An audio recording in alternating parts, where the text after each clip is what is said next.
नमस्कार। Shekhawati education channel पे आपका स्वागत है। हमारा संविधान चल रहा था। संविधान में हमने पिछली क्लास तक संविधान की अनुसूचियां देख ली थी। आज हम नया टॉपिक राष्ट्रपति शुरू करेंगे।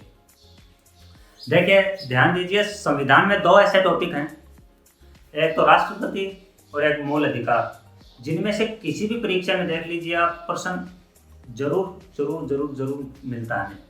क्या मिलता है? क्वेश्चन कहीं से भी हो, इन दो टॉपिक में से जरूर मिलता है और प्रत्येक परीक्षा में पूछे जाते हैं दो टॉपिक। तो हम राष्ट्रपति में आज क्या क्या देखेंगे? आज हम जो राष्ट्रपति से जुड़े हुए अनुच्छेद हैं सारे के सारे, पहले तो वो देखेंगे कि कौन कौन से अनुच्छेद हैं और किस अनुच्छेद में राष्ट्रपति के बारे में क्या कहा गया है।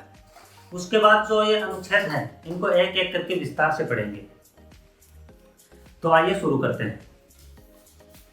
सबसे पहले तो हमने देखा था भाग 5।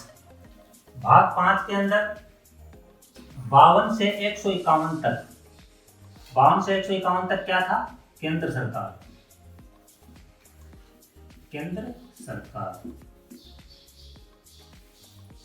अब ध्यान दीजिए, 52 से 151 तक भी हमने जब संविधान के भाग पढ़ रहे थे तब हमने पूरा विस्तार से देखा था इसको कि 52 से 78 तक क्या थी? कार्यपालिका थी, संघीय कार्यपालिका। इसके बाद 79 से 122 तक हमने देखा था क्या थी? संसद। 123 में हमने देखा था, अनुच्छेद 123 में क्या था? अध्यादेश जारी करना। और अध्यादेश कौन जारी कर सकता है? तो इसमें हमने देखा था राष्ट्रपति। इसके बाद 124 से 147 तक, 124 से 147 तक हमने देखा था सर्वोच्च न्यायालय।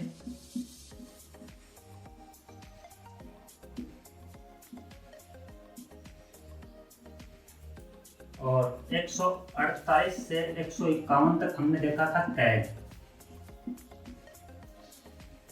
तो हम ये क्यों पढ़ रहे हैं? देखिए, तो हमें राष्ट्रपति कहाँ मिलेगा? भाग 5 के अंदर मिलेगा। कौन से भाग में है राष्ट्रपति? भाग 5 में। और किस अनुच्छेद में है? तो 52 से 151 तक जो केंद्र सरकार है, 52 से 151 अनुच्छेद तक कौन सा है? केंद्र सरकार के बारे में बताया गया है। तो केंद्रीय जो कार्यपालिका है 52 से 78 तक, यहाँ हमें राष्ट्रपति देखने को मिलेगा। तो 52 से 78 तक जो अनुच्छेद है उनमें राष्ट्रपति से जुड़े हुए अनुच्छेद हैं।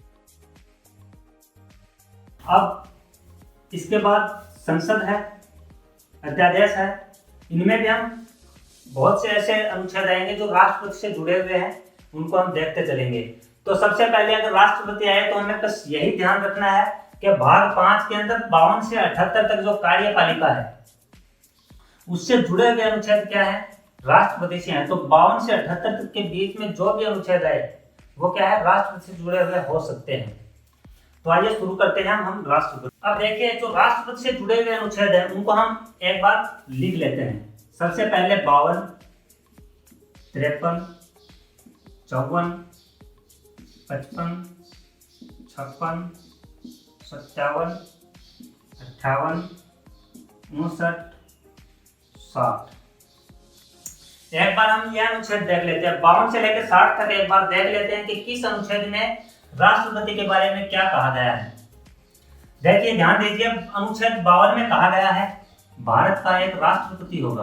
भारत का एक राष्ट्रपति होगा।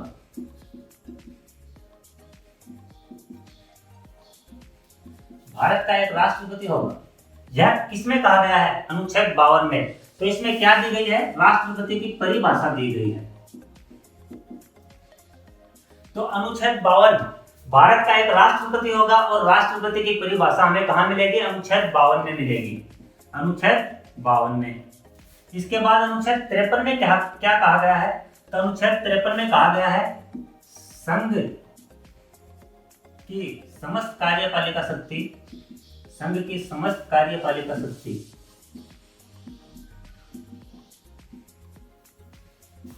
राष्ट्रपति में निहित होगी।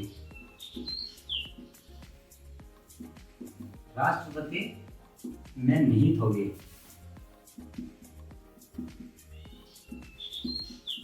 देखिए, 52 में तो राष्ट्रपति की जो परिभाषा है वो दी गई है, और अनुच्छेद 53 के अंदर दिया गया है संघ की समस्त कार्यपालिका शक्ति राष्ट्रपति में निहित होगी। मतलब कार्यपालिका का प्रधान कौन होगा?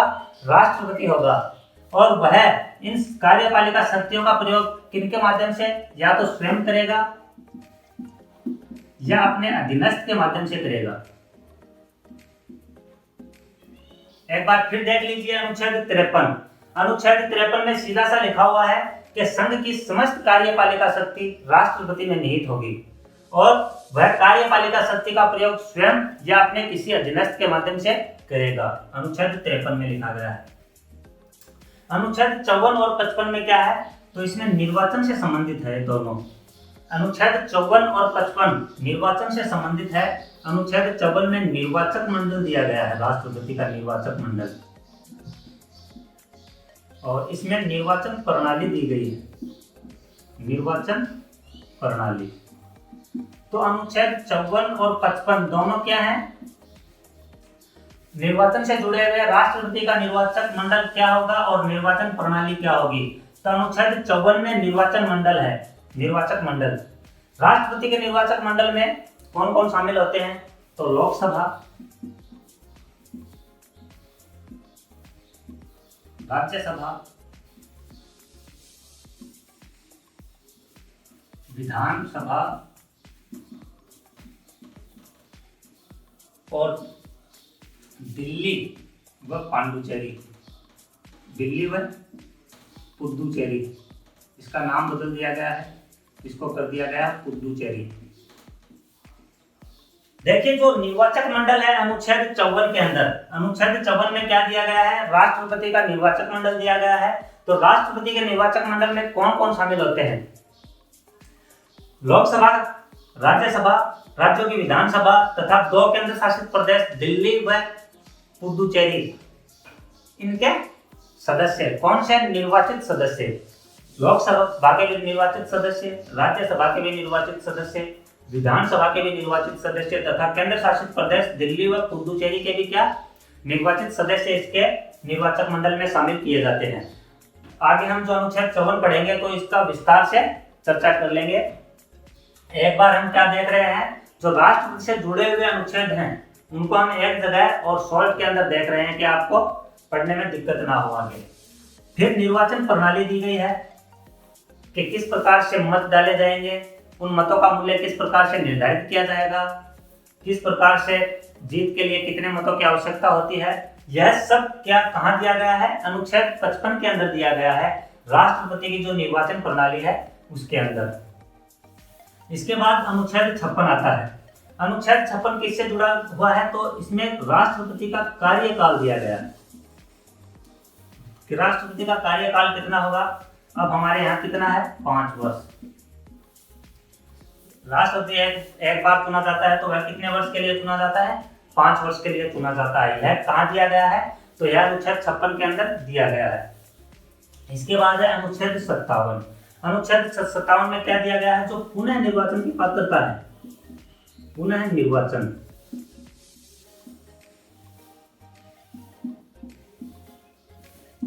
अब देखिए इससे आप क्या समझ रहे हैं? अनुच्छेद 57 है, इसके अंदर है पुनः निर्वाचन की पात्रता कि राष्ट्रपति एक बार चुन लिए जाने के बाद अगर दोबारा चुनाव लड़ता है तो उसके लिए क्या पात्रताएं होंगी, इसके बारे में अनुच्छेद 57 के अंदर जानकारी मिलती है। इसके बाद है अनुच्छेद 58। अनुच्छेद 58 के अंदर है राष्ट्रपति के लिए योग्यताएं कि राष्ट्रपति बनने के लिए क्या क्या योग्यताएं होनी चाहिए। यह किस अनुच्छेद में दिया गया है? तो यह अनुच्छेद 58 के अंदर दिया गया है। इसके बाद अगला अनुच्छेद कौन सा है? तो अगला अनुच्छेद है 59। तो इसमें पद हेतु शर्तें, पद हेतु शर्तें। अनुच्छेद 58 में तो राष्ट्रपति की योग्यताएं हैं, और अनुच्छेद 59 में पद हेतु शर्तें कि राष्ट्रपति पद के लिए या राष्ट्रपति बनने के लिए इस पद के लिए क्या शर्तें हैं। तो यह कहाँ दिया गया है? यह अनुच्छेद 59 के अंदर दिया गया है। अनुच्छेद 60 के अंदर जब हम सूचियां पढ़ रहे थे तो उसमें एक शपथ पढ़ा था। राष्ट्रपति की शपथ कहाँ मिलती है हमें? अनुच्छेद 60 के अंदर।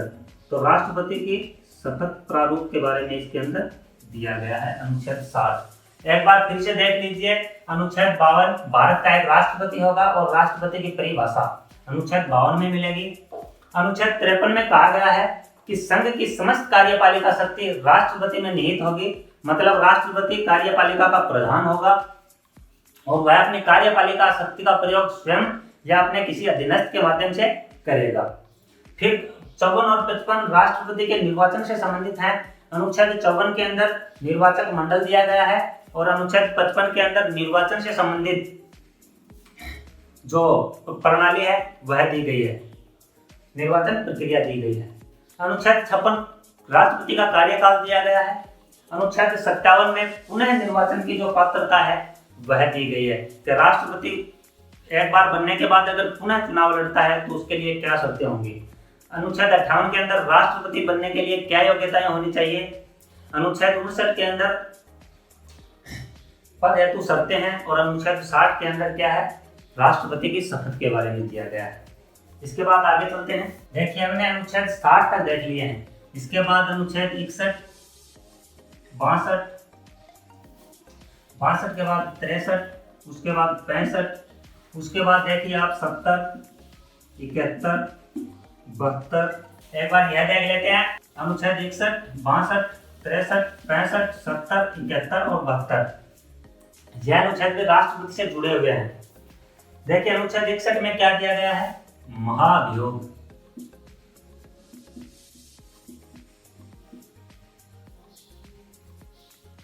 अनुच्छेद 61 के अंदर दिया गया है कि राष्ट्रपति के अगर संविधान का उल्लंघन करता है तो उसके ऊपर महाभियोग लाया जा सकता है। तो महाभियोग की जो समस्त जानकारी है वह अनुच्छेद 61 में हमें देखने को मिलती है।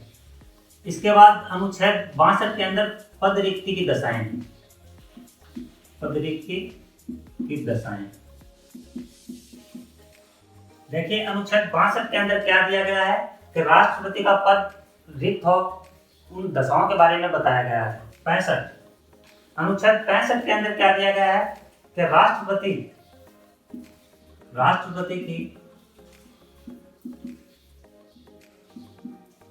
अनुपस्थिति में उसके कर्तव्यों का निर्वहन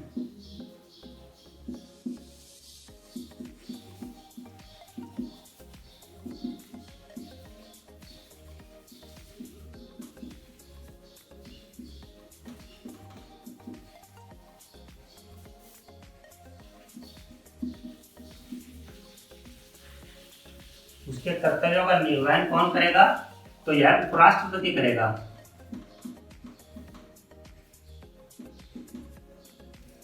देखिए अनुच्छेद 65 के अंदर क्या दिया गया है, अनुच्छेद 65 के अंदर दिया गया है कि राष्ट्रपति की अनुपस्थिति में उसके कर्तव्यों का निर्वहन कौन करेगा, तो वह उपराष्ट्रपति करेगा उसके कर्तव्यों का निर्वहन। इसके बाद अनुच्छेद 70 के अंदर 70 के अंदर क्या दिया गया है कि राष्ट्रपति व उपराष्ट्रपति अगर दोनों ही पद पर ना हो, राष्ट्रपति भी ना हो और उपराष्ट्रपति भी ना हो, तो जो राष्ट्रपति है उसके कर्तव्यों का निर्वहन कौन करेगा, यह कौन तय करेगा, तो यह संसद विधि बनाकर तय करेगी। संसद विधि बनाकर तय करेगी कि राष्ट्रपति भी ना हो, उपराष्ट्रपति भी अपने पद पर ना हो, तो राष्ट्रपति के जो कर्तव्य हैं उनका निर्वहन कौन करेगा, यह कौन निश्चित करेगा, तो यह संसद निर्धारित करेगी। क्या बना के, विधि बना के। यह कहाँ दिया गया है, यह अनुच्छेद 70 के अंदर दिया गया है। वर्तमान के अंदर अगर राष्ट्रपति और उपराष्ट्रपति दोनों ही पद पर ना हो, तो जो हमारा सर्वोच्च न्यायालय का मुख्य न्यायाधीश होता है वह राष्ट्रपति के कर्तव्यों का निर्वहन करता है। इसके बाद अनुच्छेद 71 के अंदर क्या दिया गया है, राष्ट्रपति के निर्वाचन से संबंधित, राष्ट्रपति के चुनाव से संबंधित अगर कोई भी शिकायत हो तो उसका समाधान कौन करेगा, समस्त शिकायतों का समाधान कौन करेगा, तो यह सर्वोच्च न्यायालय करेगा। अंतिम निर्णय सर्वोच्च न्यायालय करेगा। ध्यान दीजिए अनुच्छेद 71 के अंदर साफ साफ लिखा हुआ है कि राष्ट्रपति के चुनाव से संबंधित किसी भी शिकायत का समाधान के ऊपर अंतिम निर्णय कौन करेगा, तो यह सर्वोच्च न्यायालय को अधिकार दिया गया है। अनुच्छेद 72 के अंदर राष्ट्रपति की जो क्षमादान की शक्तियां हैं, अनुच्छेद 72 के अंदर राष्ट्रपति के क्षमादान की शक्तियां, एक बार ध्यान दीजिए आप, अनुच्छेद 61, 62, 65, 70, 71 और 72 किससे जुड़े हुए हैं? राष्ट्रपति से जुड़े हुए हैं। अनुच्छेद 61 के अंदर राष्ट्रपति पर जो महाभियोग प्रक्रिया है वह बताई गई है। अनुच्छेद 62 में पद रिक्ति की दशाएं बताई गई है। अनुच्छेद 65 के अंदर राष्ट्रपति की अनुपस्थिति में उसके कर्तव्यों का निर्वहन उपराष्ट्रपति करेगा। यह कहाँ लिखा हुआ है? तो अनुच्छेद 65 70 के अंदर लिखा हुआ है राष्ट्रपति व उपराष्ट्रपति अपने पद पर ना हो, मतलब दोनों का ही पद खाली हो, तो संसद विधि बनाकर निर्धारित करेगी कि राष्ट्रपति के जो कर्तव्य है उनका निर्वहन कौन करेगा।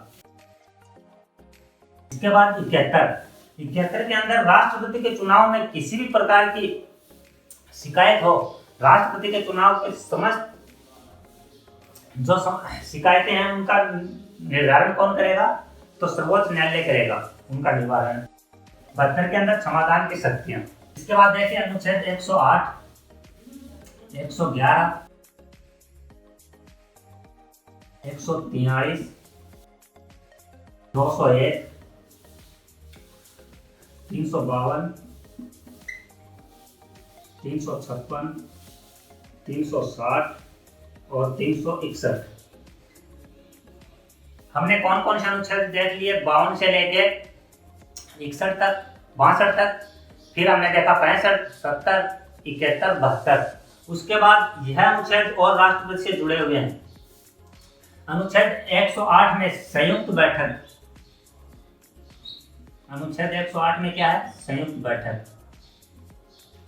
राष्ट्रपति को अनुच्छेद 108 के तहत यह शक्ति प्राप्त है कि वह दोनों सदनों की क्या बुला सकता है? संयुक्त बैठक बुला सकता है। तो अनुच्छेद 108 के अंदर क्या है? संयुक्त बैठक। अनुच्छेद 111 के अंदर क्या है? कि संसद द्वारा पारित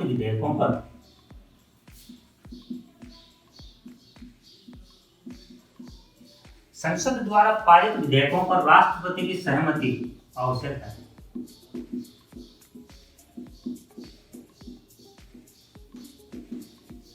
देखिए अनुच्छेद 111, 108 में तो संयुक्त बैठक है, 111 के अंदर क्या है? जो संसद जो विधेयक पारित करती है उसके ऊपर राष्ट्रपति की सहमति बहुत आवश्यक है।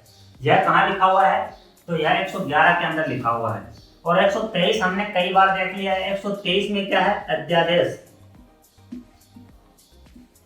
मतलब अनुच्छेद 123 के तहत राष्ट्रपति को यह शक्ति प्राप्त है कि अगर संसद का सत्र नहीं चल रहा हो और किसी प्रकार के कानून बनाने की आवश्यकता देश को हो, तो वह अनुच्छेद 123 राष्ट्रपति को यह शक्ति देता है कि वह इसके तहत अध्यादेश जारी कर सकता है। यह अनुच्छेद 123 में दिया गया है। आगे इसके बारे में हम विस्तार से देखेंगे।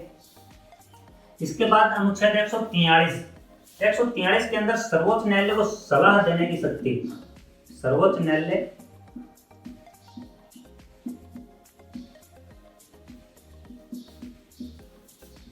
सलाह दे सकता है।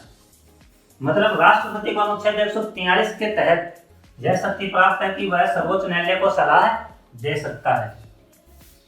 इसके बाद अगला अनुच्छेद है अनुच्छेद 201।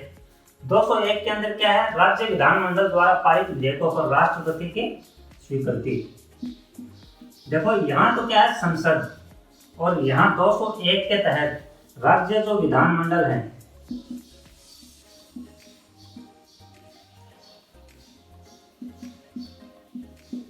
राज्य विधानमंडल जो विधेयक पारित करते हैं उनके ऊपर भी क्या है? कई बार राष्ट्रपति की स्वीकृति आवश्यक होती है।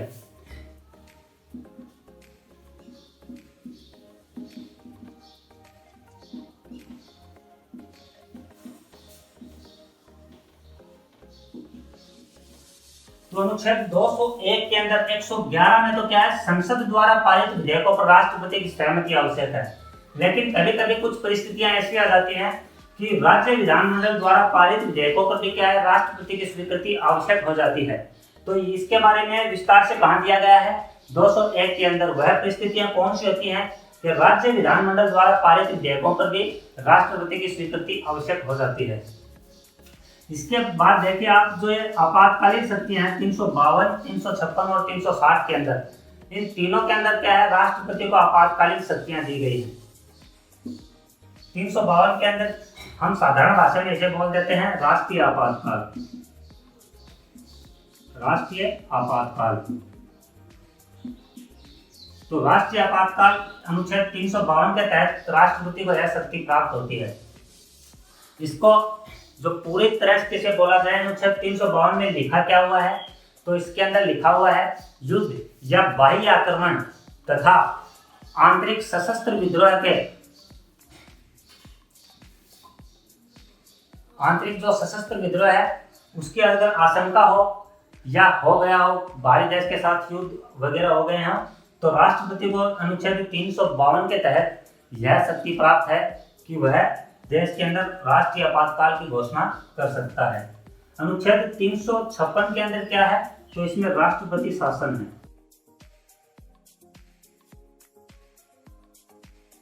राष्ट्रपति शासन अनुच्छेद 356, इसके अंदर क्या है, अगर किसी राज्य का संवैधानिक तंत्र विफल हो गया है तो राष्ट्रपति को अनुच्छेद 356 के तहत यह शक्ति प्राप्त है कि वह उस राज्य के अंदर या प्रभावित क्षेत्र के अंदर क्या लगा सकता है, राष्ट्रपति शासन लागू कर सकता है। यह अनुच्छेद 356 में शक्ति प्राप्त है। अनुच्छेद 360 के अंदर वित्तीय आपातकाल, वित्तीय आपातकाल की शक्ति किसे प्राप्त है,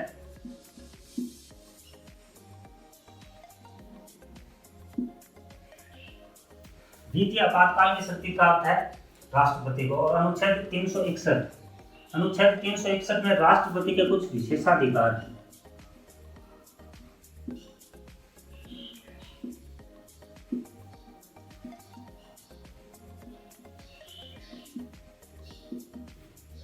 एक बार इनको दोबारा देख लेते हैं। तो अनुच्छेद 108 के अंदर संयुक्त बैठक का प्रावधान किया गया है। अनुच्छेद 111 के अंदर संसद द्वारा पारित विधेयकों पर राष्ट्रपति की स्वीकृति या सहमति। अनुच्छेद 123 के अंदर अध्यादेश जारी करने की शक्ति। अनुच्छेद 143 में सर्वोच्च न्यायालय को सलाह देने की शक्ति। अनुच्छेद 201 के अंदर राज्य विधानमंडल द्वारा पारित विधेयकों पर राष्ट्रपति की स्वीकृति। अनुच्छेद 352, 356 और 360 आपातकालीन शक्तियां हैं राष्ट्रपति की। 352 के अंदर राष्ट्रीय आपातकाल लागू किया जा सकता है।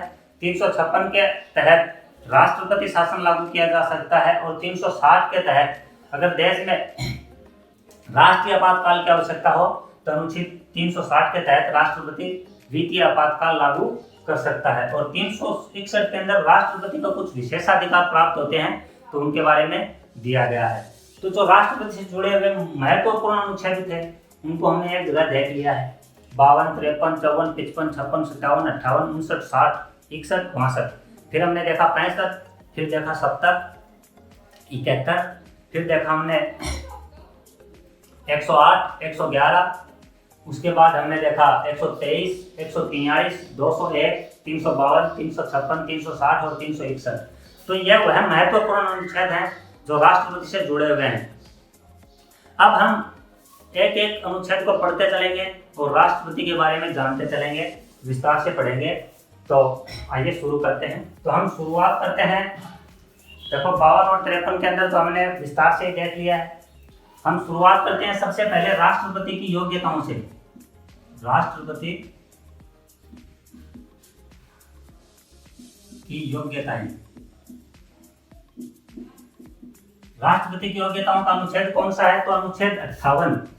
अभी हमने थोड़ी देर पहले देखा था। अनुच्छेद 58 के अंदर क्या दिए गए हैं, राष्ट्रपति की जो पद के लिए योग्यताएं क्या होनी चाहिए वो दी गई है। तो राष्ट्रपति के पद के लिए क्या क्या योग्यताएं होनी चाहिए, तो पहली योग्यता तो यही होनी चाहिए कि वह भारत का नागरिक हो। राष्ट्रपति भारत का नागरिक हो। पहली योग्यता क्या होनी चाहिए, भारत का नागरिक।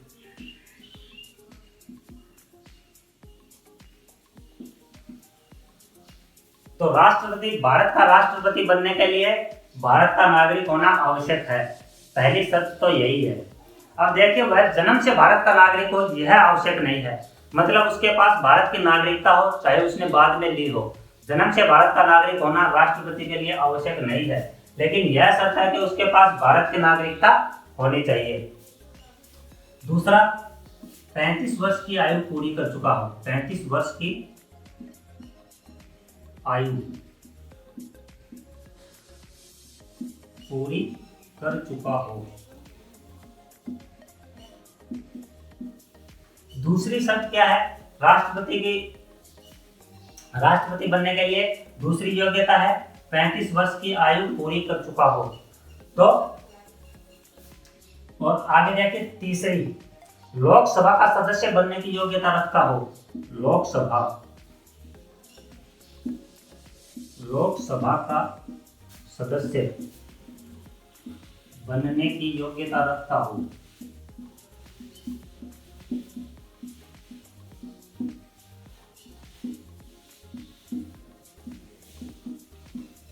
ध्यान दीजिए, तीसरी शर्त है लोकसभा का सदस्य बनने की योग्यता रखता हो।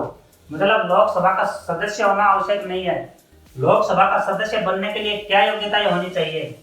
वह योग्यता अगर किसी व्यक्ति के पास है तो वह क्या बन सकता है? भारत का राष्ट्रपति बन सकता है, भारत के राष्ट्रपति का चुनाव लड़ सकता है। तो तीसरी योग्यता है वह कौन सी होनी चाहिए? भारत का लोकसभा का सदस्य बनने की योग्यता रखता हो। और चौथी है, क्या है? वह लाभ के पद पर ना हो, वह किसी लाभ के पद पर ना हो।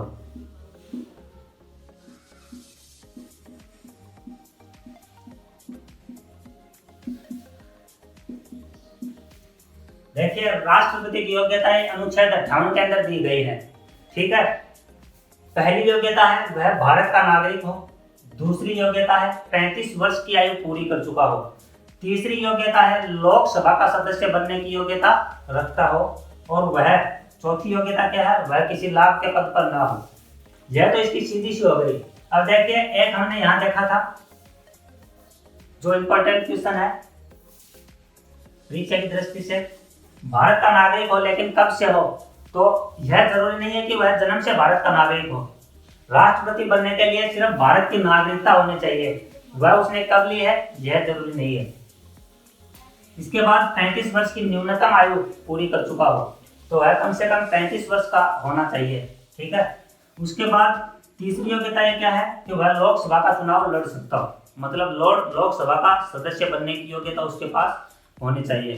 किसी भी प्रकार के न्यायालय में उसके ऊपर वाद नहीं चल रहा हो, दिवालिया घोषित ना हो, आदि योग्यताएं क्या है लोकसभा के सदस्य के लिए होती हैं।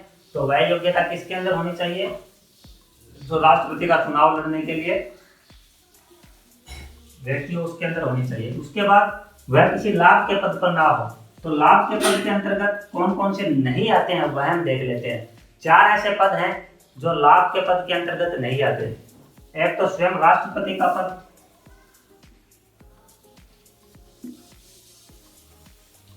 मतलब पद पर रहते हुए यह लोग राष्ट्रपति का चुनाव लड़ सकते हैं। तो लाभ के पद के अंदर कौन से नहीं आते? लाभ का पद नहीं। कौन कौन से पद ऐसे हैं जो लाभ के पद के अंतर्गत नहीं आते? मतलब पहला तो है राष्ट्रपति,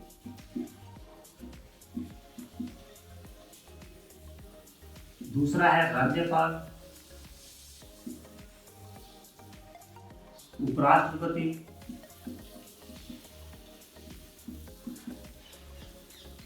और चौथा मंत्री। मंत्री वह चाहे केंद्र सरकार में हो या राज्य सरकार में हो। यह 4 पद ऐसे हैं जो लाभ के पद के अंतर्गत नहीं आते। मतलब यह 4 पद ऐसे हैं तो पद पर रहते हुए भी राष्ट्रपति का चुनाव लड़ सकते हैं। कौन कौन है वो? तो स्वयं राष्ट्रपति है, वह दोबारा चुनाव लड़ना चाहे तो उसे अपने पद से त्याग पत्र देने की आवश्यकता नहीं होती। उसके बाद राज्यपाल भी लाभ के पद के अंतर्गत नहीं माना जाता। मतलब राज्यपाल भी अपने पद पर रहते हुए क्या कर सकता है? राष्ट्रपति का चुनाव लड़ सकता है। तीसरा है उपराष्ट्रपति। उपराष्ट्रपति पद पर रहते हुए राष्ट्रपति का चुनाव लड़ सकता है। और मंत्री, केंद्र व राज्य सरकार के मंत्री भी क्या कर सकते हैं? लाभ के पद के अंतर्गत नहीं आते।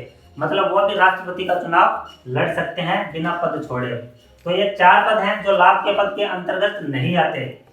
और बाकी जो भी पद हैं वह लाभ के पद के अंतर्गत आते हैं और उन्हें राष्ट्रपति बनने के लिए क्या वह अपना पहला पद छोड़ना पड़ता है। तो आज हमने क्या क्या देखा, जो राष्ट्रपति से जुड़े हुए अनुच्छेद थे वो हमने देख लिए हैं, और राष्ट्रपति की योग्यताएं अनुच्छेद 58 हमने पूरा का पूरा पढ़ लिया है। आगे हम निर्वाचक मंडल पढ़ेंगे, निर्वाचन प्रक्रिया पढ़ेंगे, और इस प्रकार से एक एक करके सारे के सारे जो राष्ट्रपति से जुड़े हुए अनुच्छेद हैं उनके बारे में विस्तार से चर्चा करते चलेंगे। आज के लिए बस इतना ही। धन्यवाद।